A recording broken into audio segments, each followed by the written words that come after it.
Assalamualaikum warahmatullahi wabarakatuh. Halo semuanya, pada kesempatan kali ini saya mewakili kelompok 266 KKN 62 Universitas Airlangga akan membahas mengenai anjuran meningkatkan kekebalan tubuh selama pandemi COVID-19 dengan telur rebus dan wedang pokak. Selamat menyaksikan. Sebelumnya, mungkin ada yang bertanya-tanya, selama masa pandemi, mengapa daya tahan tubuh perlu ditingkatkan? Berikut penjelasannya. Di dalam tubuh kita, daya tahan tubuh dipertahankan oleh yang namanya sistem imun. Adapun sistem imun ini diperankan oleh sel-sel imunokompeten yang banyak sekali jenis dan perannya masing-masing, mulai dari sel T, sel B, dan sel-sel lain dari sel darah putih. Sel-sel ini bekerja layaknya tentara yang senantiasa memberikan tameng bagi tubuh kita terhadap agen-agen asing seperti bakteri dan virus, termasuk virus corona atau SARS-CoV-2. Selain itu, sel imun juga mampu memberikan perlawanan ketika agen asing ini dapat lolos dari barier permukaan dan masuk ke dalam tubuh, sehingga mereka dapat dimusnahkan dan tidak dapat memanfaatkan sel-sel tubuh kita untuk bereplikasi. Nah, selama masa pandemi seperti ini, maka semakin banyak ancaman virus yang ada di sekitar kita, sehingga untuk mengimbanginya, kita perlu meningkatkan ketahanan tameng tubuh kita melalui peningkatan sistem imun, sehingga kita tetap sehat dan fit serta produktif selama masa pandemi. Namun, jika banyaknya virus di sekitar kita tidak diikuti dengan pertahanan yang kuat, maka tubuh kita dapat termasuki virus, dan sel-sel tubuh kita dapat diambil alih, sehingga kita dapat jatuh sakit, bahkan terkena kemungkinan yang lebih buruk lainnya. Setelah mengetahuinya, maka kita dapat memasuki pertanyaan selanjutnya, yakni bagaimanakah cara meningkatkan sistem imun? Tentunya banyak sekali cara untuk mendapatkannya, di antaranya adalah sebagai berikut. Yang pertama, dengan menjaga tubuh kita agar terus aktif bergerak.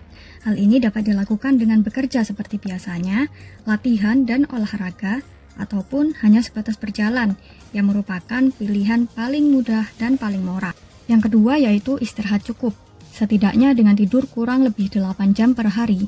Dengan begini sel-sel tubuh kita juga beristirahat setelah sebelumnya bekerja sepanjang waktu. Dan yang ketiga adalah dengan mengonsumsi makanan bergizi. Dalam hal ini termasuk ketepatan dalam waktu makan dan porsi makan yang cukup. Serta pastikan untuk mengonsumsi makanan yang mengandung vitamin, mineral, dan protein yang mendukung terbentuknya sistem imun yang baik. Adapun contoh sajian makanan dan minuman yang dapat berperan sebagai immune booster atau peningkat sistem imun adalah telur rebus dan wedang pokak. Bahkan keduanya telah digalakkan oleh pemerintah Kota Surabaya agar masyarakat turut serta mengonsumsinya. Mengapa sampai demikian?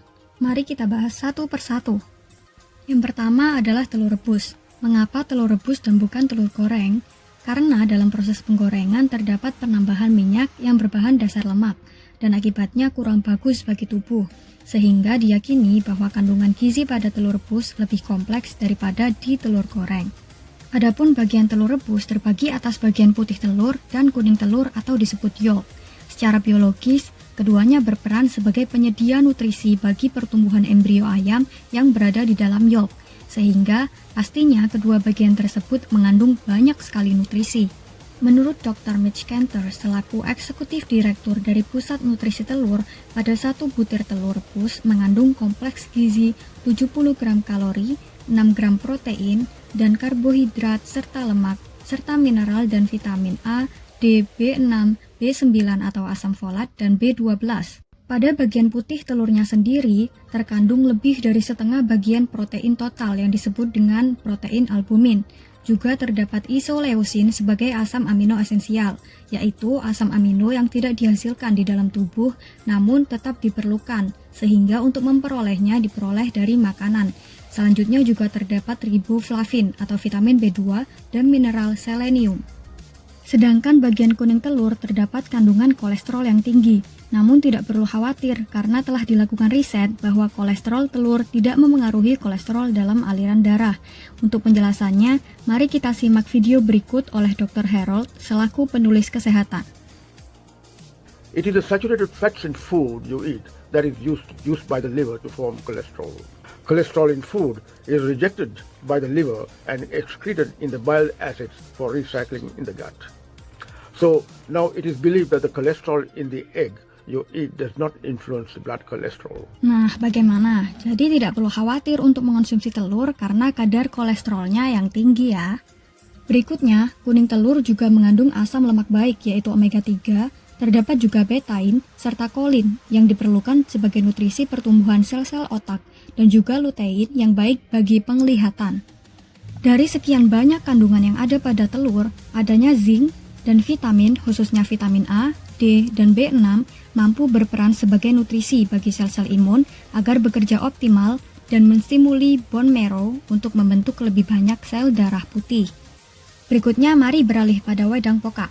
Wedang pokak merupakan minuman tradisional yang terbuat dari rimpang atau empon-empon dan pelengkap lainnya, seperti pemanis gula, penyedap daun pandan dan daun jeruk, serta pewarna yaitu kayu manis. Adapun jenis empon-empon yang digunakan adalah serai dan jahe. Kedua bahan ini mengandung segudang manfaat. Serai dapat berperan sebagai antioksidan yang mampu melawan radikal bebas sebagai penyebab penyakit degeneratif.